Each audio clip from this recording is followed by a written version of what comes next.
بسم اللہ الرحمن الرحیم۔ السلام علیکم ناظرین کرام، میرا کپتان زمان پارک لاہور میں محو استراحت ہے۔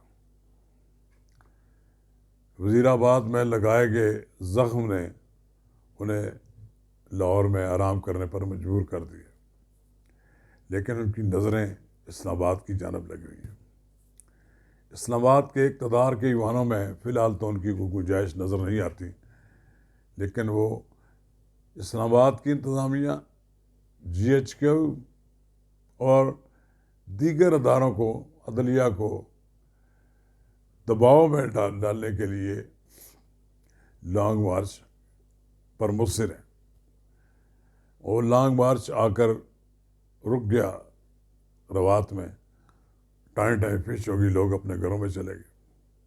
اب لانگ مارچ نہیں ہے، اب وہ 26 تاریخ کو فیض آباد کی وہ سڑک جس کی لمبائی میلوں پہ ہے، وہ چاہتے ہیں کہ ایسی جگہ جلسہ کریں جس میں پیچھے لمبی لائن نظر آئے، ہزارہ لوگ کو وہ کہیں گے لاکھوں لوگ آئے ہیں۔ اور فیض آباد میں وہ جس جگہ سٹیج لگا رہے ہیں وہاں پر سابق وفاقی وزیر داخلہ چودھری نثار علی خان کا گھر بھی ہے۔ اس کے ساتھ اسلام آباد کی سڑک بھی ملتی ہے۔ اب وہ آنا چاہتے ہیں اسلام آباد کی سڑک کی طرح راستے سے، ابھی تک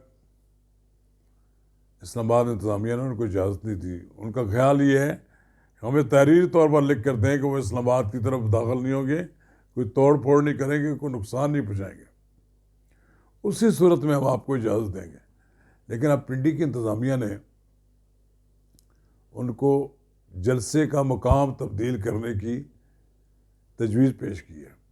پنڈی انتظامیہ تو ماشاءاللہ عمران خان کے ماتحت ہی ہے، انہوں نے کچھ خدشات کا اظہار کیا ہوگا، اور ویسے بھی ایسی جگہ پر جہاں پر آبادی شروع ہو جاتی ہے اس کے اندر عمران خان کے لیے جلسہ کرنا خطرے سے کم نہیں ہے۔ پھر عمران خان صاحب کے لیے مسئلہ ہے، وہ ہیلی کاپٹر میں شان کے ساتھ KPK کے ہیلی کاپٹر کو استعمال کرتے ہوئے اسلام آباد کی حدود میں اترنا چاہتے ہیں۔ وہ پنڈی کی حدود میں نہیں اترنا چاہتے، کیونکہ پنڈی کی حدود میں پھر انہیں بڑے دور اترنا پڑے گا جلسہ گاہ سے، تو وہ اسلام آباد کی طرف سے آ کر اسلام آباد کے اندر اترنا چاہتے ہیں۔ تو ابھی تک تو ہیلی کاپٹر کو اسلام آباد انتظامیہ نے اجازت نہیں دی، کیونکہ اس کے لیے ابھی تک PTI نے رجوع ہی نہیں کیا۔ اور پھر اس بارے میں دھمکی دی گئی ہے انتظامیہ کی طرف سے کہ جو پائلٹ ہیلی کاپٹر اڑا کر لائے گا اس کا لائسنس منسوخ کر دیا جائے گا۔ یہ پائلٹ کی بڑی سزا ہوتی ہے، کوئی جان پر کھیل کر ہی اپنی ساری کیریئر کو داؤ پر لگا کر ہی عمران خان کو ہیلی کاپٹر میں یہاں لا سکتا ہے۔ اور ایک خدشہ تو موجود ہے کہ عمران خان صاحب کہ لوگوں کو کہیں گے چلو بھائی ریڈ زون کی طرف، ابھی تک تو وہ یہی کہہ رہے ہیں کہ میں نہیں جاؤں گا۔ اب وہ اسلام آباد میں جلسہ بھی نہیں کر رہے، اور میرا خیال یہ ہے کہ یہاں وہ یہ اعلان یہ کریں گے، سرپرائز کیا دیں گے کہ میں اگلے 10-12 مہینے کا جو وقت ہے میں جلسہ کھیلتا رہوں گا۔ حکومت پر دباؤ بڑھانے کے لیے وہ چاہتے ہیں کہ وہ حالت جنگ میں رہیں، یعنی کہ وہ چاہتے یہ ہیں کہ جب اگلا الیکشن ہو تو میں جلسے کر کے چلتا رہوں۔ لیکن ادھر اسلام آباد میں بہت کچھ عمران خان کے خلاف بھی ہو رہا ہے، الیکشن کمیشن نے بھی وہ کارروائی شروع کر دی ہے، اور ابھی تو بہت سے اور کیسز ہیں وہ بھی ان کی سماعت ہونی ہے۔ عمران خان صاحب کو ادھر بھی توجہ دینی ہوگی۔ عمران خان کے لیے میرا خیال یہ ہے کوئی بڑا مسئلہ نہیں ہے کہ جب وہ چاہیں کوئی بڑا جلسہ نہ کر سکیں۔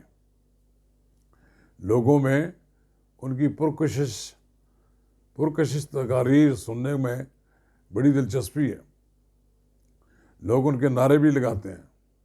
میں یہ نہیں کہتا کہ عمران خان صاحب بالکل لوگوں کے دلوں سے اتر گئے، نہیں ایسی بات نہیں ہے، لیکن یہ بات بھی نہیں ہے اب کہ ابھی تک تو پی ڈی ایم نے جوابی کوئی کارروائی نہیں کی، جوابی جلسے نہیں کیے. یہ آرمی چیف کی تقرری ہو جائے، چیئرمین جوائنٹ صاحب کمیٹی کی اپائنٹمنٹ ہو جائے، پھر جب تھوڑا سا سنبھلنا پڑے گا، جیسے کہ خواجہ آصف نے کہا ہے کہ جب ان معاملات سے نپٹ لیں گے، ختم ہو جائیں گے، تو پھر ہم عمران خان سے بھی دو بات کر لیں گے. بہرحال عمران خان بھی اپنی ضد پہ پکے ہیں، جلسے کر کے وہ دباؤ ڈالنے ہیں. ایک دباؤ کا نیا حربہ اختیار کیا انہوں نے فوج پر دباؤ ڈالا، انہوں نے حکومت پر دباؤ ڈالا، عدلیہ پر دباؤ ڈالا، اور مقننہ پر دباؤ ڈالا. کاش کہ وہ مقننہ کے اندر موجود ہوتے، حکومت کو کوئی من مانی کرنے کا موقع نہ ملتا. وہ جس جگہ پر آج انہی کی جماعت کا ایک رکن راجہ ریاض بیٹھا ہے، وہاں عمران خان کو بیٹھنا چاہیے تھا. عمران خان صاحب کے لیے اپوزیشن لیڈر کا کم منصب نہیں ہے، اس پر تو چودھری نثار علی خان جیسے بڑے لیڈر رہے ہیں، اس پر نواز شریف بھی رہے ہیں، اور بھی ماضی میں بڑے بڑے لیڈر رہے ہیں. کسی کے لیے اپوزیشن لیڈر کے طور پر کام کرنا کوئی بری بات تو نہیں ہے. آپ کو احساس تو ہے، آپ کہتے ہیں انتخابات کی بات کریں تو ہم اسمبلی میں واپس آنے کے لیے تیار ہیں. اسی طرح کرتے کرتے آپ نے 6 مہینے تو گزار دیے، آپ نومبر میں انتخابات نہیں کرا سکے. آپ کو یہ فیلئر ماننا پڑے گا، آپ کو اس ناکامی کا اعتراف کرنا پڑے گا کہ آپ نے جتنی انرجی اپنی ویسٹ کی، میں نے کہا تھا 55 تھا میرے خلاف، کچھ 65-70 جلسے بھی ہو چکے ہوں گے، 70. آپ نے کروڑوں روپیہ ان جلسوں پہ لگا دیے، لوگوں کی توانائی صرف کی. لوگ جلسوں میں جا کر تھک گئے، لوگوں نے بے پناہ پیسے لگائے. وہ جو امیدوار ہیں، جو اب یہ ایک ہاٹ کیک کی طرح بکنا ہے نا، عمران خان کا ٹکٹ، پی ٹی آئی کا ٹکٹ، پی ٹی آئی کے ٹکٹ کے پیچھے لوگ مارے پھر رہے ہیں. کبھی مسلم لیگ نون کا ٹکٹ بکا کرتا تھا، مہنگائی نے اس ٹکٹ کی قیمت کم کر دی. یہ جو 25 ارکان نے بغاوت کی تھی، انہوں نے یہ کمٹمنٹ لی تھی نواز شریف سے کہ آپ ہمیں ٹکٹ دیں گے. آپ میرا خیال ان کی بھی دلچسپی کم ہو گئی ہوگی. اگر 1 سال کے اندر وزیر اعظم شہباز شریف لوگوں کو مہنگائی کے چنگل سے نکال کر باہر نہ لائے، بجلی کے نرخوں میں کمی نہ کی، پٹرول سستا نہ دے سکے، تو پھر اگلا الیکشن بالکل مشکل ہے. وہ الیکشن اب ہوں یا سال بعد ہوں، تب بھی عمران خان صاحب کے لیے آسان ہو گئے. لیکن اس سے پہلے کہ عمران خان ہی ملکی سیاست سے آؤٹ نہ ہو جائیں، یہ بھی ایک خدشہ ہے. تو یار یہ نہیں کہا جا سکتا کہ عمران خان جو ہے کلی طور پر ان کے پاس میدان ہے. خان صاحب کے لیے میدان ہے،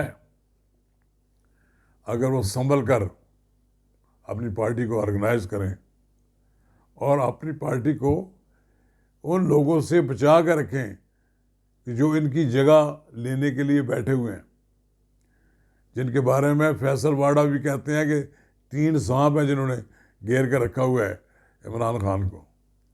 عمران خان کو اپنے سیاسی مستقبل کے بارے میں بھی سوچنا چاہیے. اسٹیبلشمنٹ سے لڑائی ختم کر دینی چاہیے، اور پھر موجودہ حکومت سے بھی مذاکرات کی میز پر بیٹھ جانا چاہیے.